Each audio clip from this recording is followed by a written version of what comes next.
Hello everyone, कैसे हैं आप लोग। उम्मीद करते हैं स्वस्थ होंगे, मस्त होंगे। आज इस वीडियो में हम बात करेंगे वाद्य यंत्र के बारे में, उनके प्रकार के बारे में और उनसे जुड़े हुए कुछ प्रमुख व्यक्तियों के बारे में। अंत में इसी टॉपिक से जुड़े हुए कुछ हम PYQs देखेंगे, यानी कि प्रीवियस ईयर क्वेश्चन जो पिछले वर्षों में एग्जाम में पूछे गए हैं, ताकि आपको आइडिया लगे कि इस टॉपिक को पढ़ना क्यों जरूरी है और इस टॉपिक से क्या क्वेश्चन आ चुके हैं। चले तो सबसे पहले बात करते हैं वाद्य यंत्र होता क्या है। तो ये वे उपकरण होते हैं जिनसे हम ध्वनि उत्पन्न करते हैं और उनका प्रयोग संगीत बनाने में किया जाता है।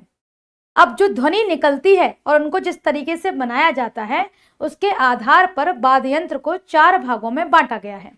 एक तंतु वाद्य यंत्र है। तंतु का नाम सुन के ही समझ आ रहा होगा कि किसी धागा या तार की बात हो रही है। तो ऐसे वाद्य यंत्र जिसमें तार लगा होता है उन्हें तंतु वाद्य यंत्र कहते हैं। जैसे हम देखते हैं सितार, वीणा, सिरोद। तो ऐसे कुछ यंत्र होते हैं जो तार के द्वारा जिनसे ध्वनि निकलती है, उसे तंतु कहते हैं। शुशिर वाद्य यंत्र की बात करें तो शुशिर का मतलब ही होता है वायु, हवा, यानी कि ऐसे वाद्य यंत्र जिन्हें मुंह से फूंक कर, यानी मुंह से हवा देकर के बजाया जाता है, जैसे कि बांसुरी हो गई, शहनाई हो गई। अवनद्ध वाद्य यंत्र की बात करें, अवनद्ध का मतलब होता है चमड़े का खाल से जो भी वाद्य यंत्र बने हैं, जैसे कि ढोलक हो गई, मृदंग हो गया, तबला हो गया, तो चमड़े से इनको मढ़ा जाता है और ऐसे वाद्य यंत्र को रखा जाता है अवनद्ध वाद्य यंत्र के अंदर। घन वाद्य यंत्र की बात करें, इसका मतलब ही होता है, घन मतलब सॉलिड, घना, ऐसे याद कर लेना। सॉलिड मतलब ठोस। ऐसे वाद्य यंत्र जो ठोस होते हों, जैसे मजीरे की अगर हम बात करें तो मजीरा ठोस होता है। दो पीतल की या लोहे के भी मजीरा यूज करते हैं कई लोग, स्टील के भी करते हैं, पर प्राचीन समय में देखे जाए तो पीतल का प्रयोग करते थे, आज भी करते हैं। तो पीतल की बड़ी बड़ी सी प्लेट होती हैं, उन्हें आपस में टकराते हैं जिससे ध्वनि निकलती है। तो ऐसे वाद्य यंत्र जो ठोस होते हैं उन्हें कहा जाता है घन वाद्य यंत्र। चलें अब हम एक एक करके इन वाद्य यंत्र के आविष्कारक के बारे में जानते हैं। क्या हमें सभी आविष्कारक पढ़ने? नहीं।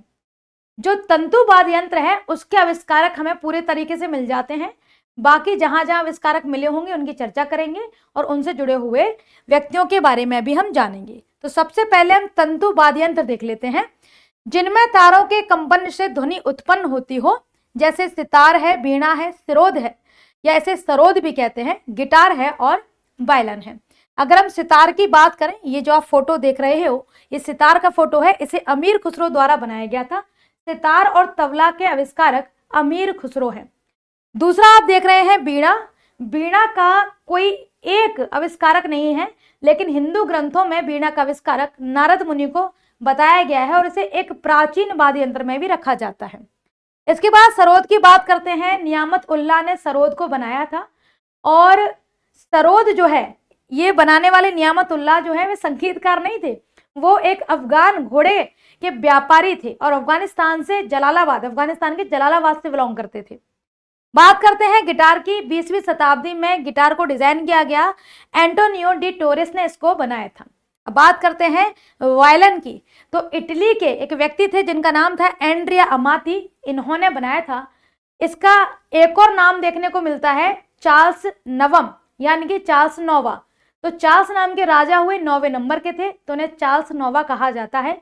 उनका नाम इसलिए आता है क्योंकि एंड्रिया अमाती से उन्होंने 24 वायलिन खरीदे थे और लगभग 1564 में पहली बार वायलिन जो है वह बनाया गया था। अब अगर इनमें से देखें प्रश्न सबसे ज्यादा कहां से बनता है, तो या तो सितार से बनेगा या वीणा से बनेगा, कि सितार से जुड़े हुए प्रमुख व्यक्ति कौन है, या निम्नलिखित में से सितार से जुड़ा हुआ व्यक्ति कौन है, या हो सकता है व्यक्ति का नाम दिया हो और पूछा जाए कि ये व्यक्ति किस वाद्य यंत्र से संबंधित हैं, तो हम इन दोनों पर ही नजर मारेंगे। तो चलें पहले हम थोड़ा सा सितार के ऊपर नजर मार लेते हैं। तो हम जो चर्चा कर रहे हैं वह सितार के बारे में है। तो पंडित रविशंकर, जिनके एक शिष्य बड़े फेमस हैं आजकल, ऋषभ नाम है उनका, वीणा तो उनका जो सितार जो है वो हम काफी सुनते हैं। उनका भी एक लेटेस्ट वीडियो भी आया है बनारस करके, अभी करने तो नहीं, काफी टाइम हो गया है। तो पंडित रवि जो है उन्हीं के वो शिष्य रहे। तो पंडित रविशंकर विश्व स्तर पर सितार को पहचान दिलाने वाले महान कलाकारों में से एक है। उस्ताद बिलायत खां की बात करें, ये भी सितार से जुड़े हुए हैं, और इमदाद खानी से ये जुड़े हुए हैं। तो इमदाद खानी घराना होता है, संगीत में ना अलग अलग घराने हैं, जयपुर घराना, आगरा घराना, इस तरीके से। पंडित निखिल बनर्जी की बात करें, ये मेहर घराने से जुड़े हुए हैं। उस्ताद साहिद परवेज आधुनिक काल के विख्यात सितार वादक हैं ये। पंडित बुद्धादित्य मुखर्जी की बात करें तो ये इमदाद खानी से जुड़े हुए हैं। उस्ताद बिलायत भी इमदाद से हैं और पंडित बुद्धादित्य भी हैं, इमदाद से जुड़े हुए हैं। अनुष्का शंकर की बात करें तो पंडित रविशंकर की पुत्री एवं अंतरराष्ट्रीय स्तर की सितार वादिका रही हैं। इसके बाद हम एक नजर मार लेते हैं वीणा के ऊपर। तो यहाँ जितने भी लोग हैं यह सारे वीणा वादक हैं। इनके नाम पर एक बार वीडियो को पॉज करना, सभी पर नजर मारना, क्योंकि इनसे प्रश्न आते एक बार में याद नहीं हो पाएगा, इसलिए पॉज करके इसे देख लेना या लिख लेना। डॉक्टर एस वाला चंद्र की बात करें, ये वीणा वादक हैं। वाला मुरली कृष्ण वीणा वादक हैं। चिट्टी बाबू की बात करें तो ये कर्नाटक संगीत के सुप्रसिद्ध वीणा वादक हैं। राजेश वैद की बात करें, ये जो इलेक्ट्रिक वीणा है उसको बजाते हैं। ई गायत्री की बात करें, ये भी प्रसिद्ध वीणा वादक हैं। और एवी धन्नामल की बात करें तो ये भी एक प्रसिद्ध वीणा वादक हैं। इसके बाद हम चर्चा करते हैं शुशिरवाद की। शुशिर का मतलब होता है हवा, वायु। वाद्य यंत्र यानी कि म्यूजिकल इंस्ट्रूमेंट, जिनमें हवा फूकने से ध्वनि निकलती हो, ऐसे यंत्र को शुशिर वाद्य यंत्र कहा जाता है। जैसे कि बांसुरी हो गई, शहनाई हो गई, है ना, क्या कहते हैं इसको, नादक स्वरम बोला जाता है, और ये ट्रम्पेट होता है। तो नाद स्वरम और शहनाई मिलती जुलती सी है, दोनों की बनावट में थोड़ा अंतर होता है। जैसे इनमें छेद की संख्या ज्यादा होती है, ये लंबे कम होते हैं, इनकी मोटाई ज्यादा होती है। नाद स्वरम लंबे बहुत होते हैं, ये ज्यादातर शादी वगैरह में बजाए जाते हैं, साउथ की मूवी में आपने देखा भी होगा इनको। और ये लकड़ी के ज्यादातर बनते हैं, इनकी मोटाई कम होती है। तो दिखने में दोनों एक जैसे हैं, जैसे कि सितार और वीणा दिखने में एक जैसे हैं, लेकिन दोनों के अंदर तारों की संख्या अलग होती है। इसकी वजह से उनके जो स्वर हैं वो बदल जाते हैं। तो ऐसे ये दिखने में एक जैसे हैं पर उनकी बनावट अलग होती है।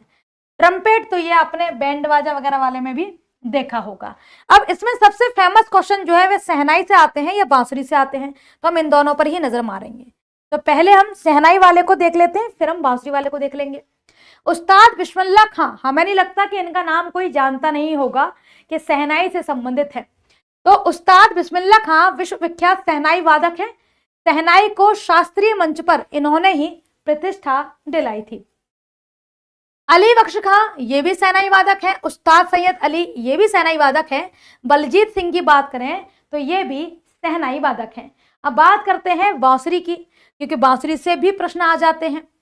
ऐसा नहीं कि सारे वाद्य यंत्र के प्रमुख व्यक्ति पढ़ना है, पर जो प्रमुख हैं वो हमें पढ़ना पड़ेंगे।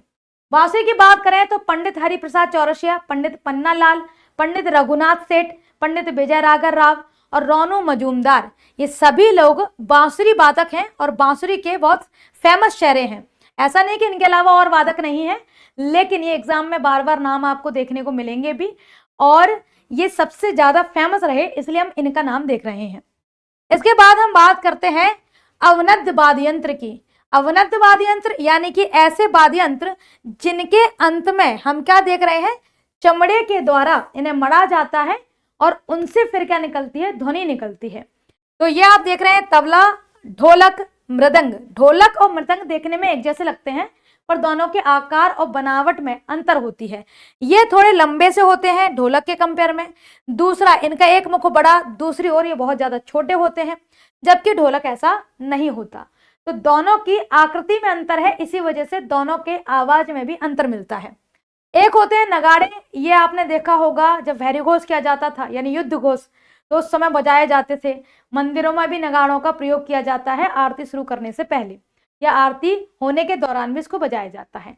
अब इनमें हमें किसके बारे में याद रखना है, तो तबले से जुड़े हुए जो प्रमुख व्यक्ति हैं उनके बारे में हमें याद रखना है।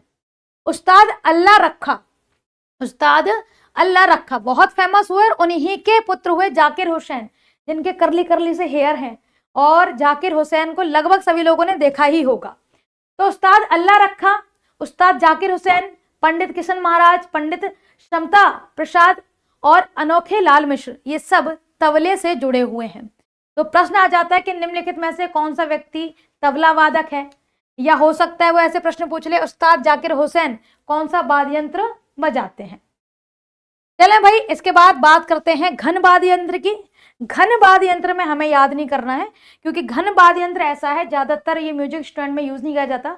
लोकल सॉन्ग्स जहाँ गाए जाते हैं वहां इनका प्रयोग करते हैं। तो ये आप देख रहे हैं, इसे मजीरा कहा जाता है, इसे झांझ कहते हैं। झांझ मजीरे का ही बड़ा रूप समझ लो, है ना। महाराष्ट्र में झांझ आपने काफी लोगों के हाथों में देखा होगा बजाते हुए, जब वो लावणी करते हैं तो बड़ी सी प्लेट होती है, मजीरे का ही बड़ा रूप मान लो।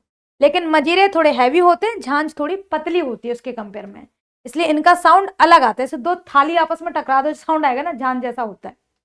घंटी सभी ने देखा हुआ है, और खंजरी सबने देखी हुई। खंजरी लकड़ी की भी आती है, ये स्क्वायर में भी हो सकती है और लंबे पैटर्न पे भी बनाते हैं।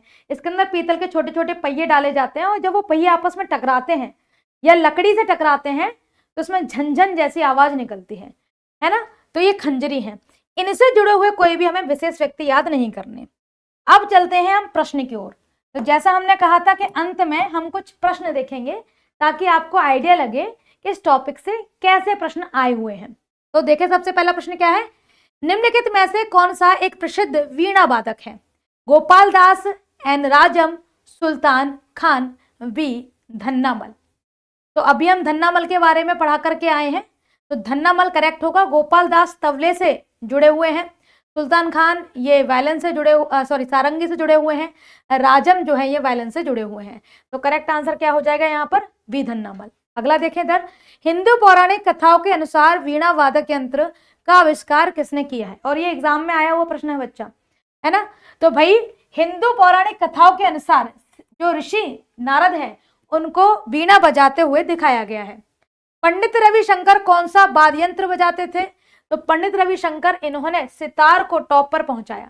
सबसे प्राचीन वाद्य यंत्र कौन सा है? सितार है, तबला है, सरोद है, वीणा है। तो सितार और तबले की बात करें तो जब आमिर खुसरो आए तब सितार देखने को मिला, और आमिर खुसरो का टाइम पीरियड बलबन से लेकर के गयासुद्दीन तुगलक तक रहा, यानी कि 12वीं से लेकर के लगभग 13वीं 14वीं शताब्दी तक ये देखने को मिलेंगे। तो 13वीं 14वीं शताब्दी में मिलते हैं।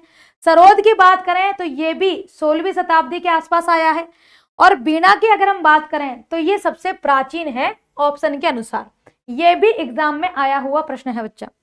आए अगला प्रश्न देखें, निम्नलिखित में से कौन अन्य समूह से मेल नहीं खाता? वायलिन, सरोद, गिटार और हारमोनियम। तो वायलिन, सरोद और गिटार ये सारे ऊपर के तंतु हैं, लेकिन हारमोनियम जो है यह इससे मेल नहीं खाता। निम्नलिखित में से कौन सा सुशिर वाद्य यंत्र है? सुशिर मतलब हवा से जो बजेगा। तो वायलिन ये तंतु है, बांसुरी हवा से बजती है, सारंगी तंतु है, सितार तंतु है। तो यहाँ पर बांसुरी क्या हो जाएगा? Correct answer. अगला देखें, संगीत यंत्र सितार का आविष्कार किसने किया? तो अमीर खुसरो, रामदास, तानसेन और हरिदास। तो सितार और तबले का आविष्कार जो है वह अमीर खुसरो के द्वारा किया गया। निम्नलिखित में से कौन सा एक तंतु वाद्य यंत्र है? तो शहनाई नहीं, ये तो सुशिर है, हवा से बजेगी। रावण हत्ता, मंजीरा या नगाड़ा। तो देखें, अगर हम बात, मंजीरा जो है वह घन में आ जाएगा, नगाड़ा जो है अवनद में आ जाएगा। रावण हत्ता ये क्या चीज है? तो आपने कई बार देखा होगा, अपने यहाँ खेल दिखाने के लिए आते थे तो नारियल का आधा टुकड़ा होता तो उसमें से तार सा बंधा रहता था, और नारियल को यहाँ दबा करके ऐसे टिंग टिंग करके बजाते थे। पंजाब के जो ज्यादा लोकल म्यूजिक जो होते हैं उनमें आपको वो वाला म्यूजिक देखने को मिलेगा, है ना। तो रावण हत्ता जो है यह एक तंतु वाद्य यंत्र है। आगे चलें, अगला प्रश्न देखें, सरोद में कितने मुख्य तार होते हैं? बहुत बढ़िया। सरोद में तारों की संख्या 20 से ऊपर भी जा सकते, 25 तक हो सकते हैं, लेकिन प्रमुख तार उसके अंदर 6 ही होते हैं। ये प्रमुख है। उसके अलावा होता है ना कि ये हमें बेस प्रोवाइड करेंगे, जैसे वीणा के अंदर 7 प्रमुख होते हैं, 4 उसके बेस होते हैं, 3 सहायक होते हैं, उसके बाद एक्स्ट्रा हो सकते हैं, पर प्रमुख उसके अंदर 7 तार ही होंगे। ऐसे ही सरोद के अंदर 6 तार होंगे प्रमुख रूप से। चले जी भाई, हरिप्रसाद चौरसिया का संबंध किस वाद्य यंत्र से है? इसको मैंने इसलिए वाइड किया है क्योंकि ये आपका होमवर्क है, तो आपको कमेंट करके बताना है, कमेंट करें और बताएं कि हरिप्रसाद चौरसिया किस वाद्य यंत्र से जुड़े हुए हैं। कमेंट करके ये भी बताना कि अगले किस टॉपिक पर आप ऐसा ही वीडियो चाहते हैं। मेरे साथ जुड़े रहने के लिए धन्यवाद।